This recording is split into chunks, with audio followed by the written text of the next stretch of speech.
Il tema dell'aria è molto complesso e spesso si fa fatica a capire le correlazioni. Uno degli insegnamenti, stando nel processo del progetto, è di capire che ci sono dei fattori sia naturali oppure umani. Io sono Farah Macchi del Politecnico di Milano, il Dipartimento di Architettura e Studi Urbani. Mi occupo principalmente di gestire le attività di co-creazione e di ingaggio per la sostenibilità ambientale nell'ambito del progetto Airbreak.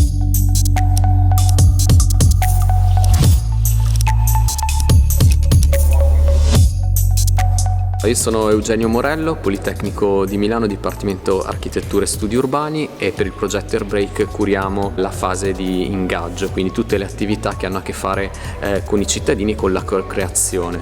È proprio la co-creazione che ha guidato la impostazione di tutta questa festa dell'aria. Sono 3 temi fondamentali che abbiamo voluto trasmettere: cos'è la salute urbana, qual è una governance territoriale agile e come possiamo fare crescere una cittadinanza attiva che ha il suo dire sul futuro che vogliamo. Abbiamo utilizzato proprio come metodologia scientifica e di organizzazione della festa il coinvolgimento degli stakeholder, ovvero di tutte quelle che sono le realtà della cittadinanza a Ferrara, perché la sfida del miglioramento della qualità dell'aria si combatte, si affronta soltanto con una platea molto allargata.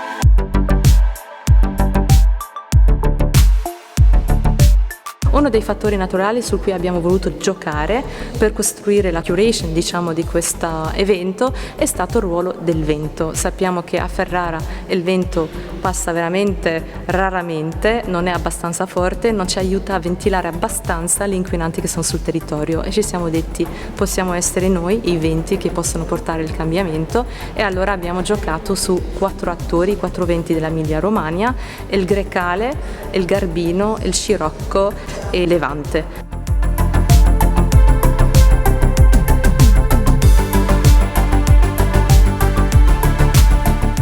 Come Comune di Ferrara, essendo lead partner del progetto Airbreak, abbiamo già nella stesura del progetto creduto nella possibilità e nell'opportunità di fondere nell'ambito di un unico progetto, di un grande progetto, sia interventi infrastrutturali e quindi la realizzazione di opere vere e proprie, sia di interventi di co-creazione e di partecipazione attiva da parte dei cittadini per definire alcune azioni e alcune attività per migliorare la qualità dell'aria della città di Ferrara, che come ben tutti sappiamo è sofferente. Dobbiamo cercare di formare in ogni modo quelle che sono le generazioni future, che ci consentano poi di a loro volta formare le generazioni più adulte attraverso gli insegnamenti che noi riusciamo a fargli recepire nell'ambito delle attività scolastiche che loro fanno.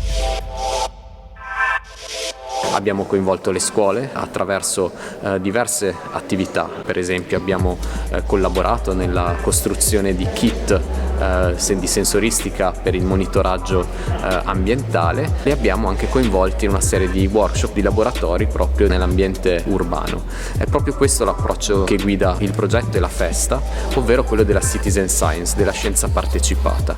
I cittadini diventano in un certo senso dei sensori umani e attraverso pochi strumenti a basso costo contribuiscono a costruire quella che è un'intelligenza collettiva di dati aperti, ambientali, che possiamo mettere a disposizione della città.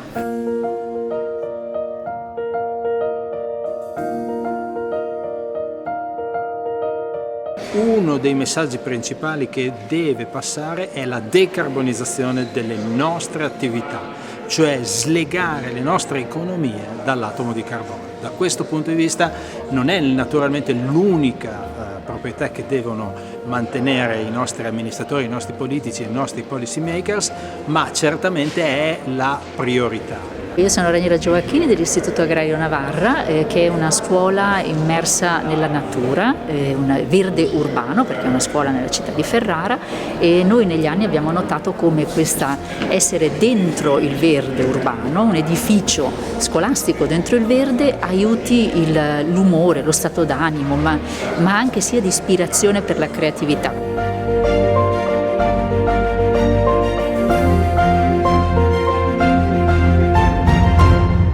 Cosa abbiamo voluto fare per questa edizione? Abbiamo voluto espandere il tema alla salute urbana, che è stata riconosciuta, soprattutto la salute ambientale, come un diritto umano proprio nel luglio 2022. Abbiamo voluto portare una struttura a 3 giornate, dove la prima giornata dà la possibilità alla cittadinanza di parlare di come possiamo percepire la città e riflettere su questo tema, testando strumenti e anche approcciando diverse prospettive, diversi attori che abbiamo invitato. La seconda giornata è sul tema dell'azione e dunque quali sono le azioni tangibili che possiamo mettere in campo, che sia nel campo energetico oppure degli alberi oppure di come amministrare la città per poter contribuire a questo obiettivo.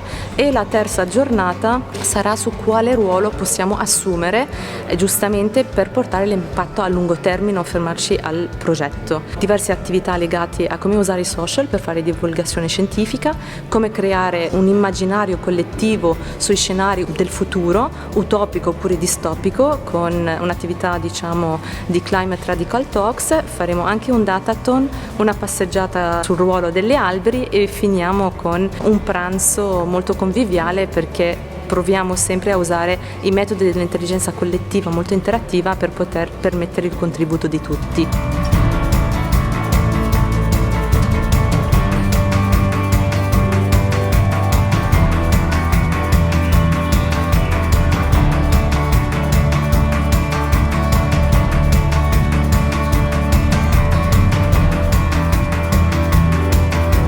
Gli alberi contribuiscono a creare quelle condizioni ambientali che permettono all'uomo di vivere. È anche importante stabilire quale albero andrò a piantare, perché non tutti i luoghi sono adatti per tutti gli alberi.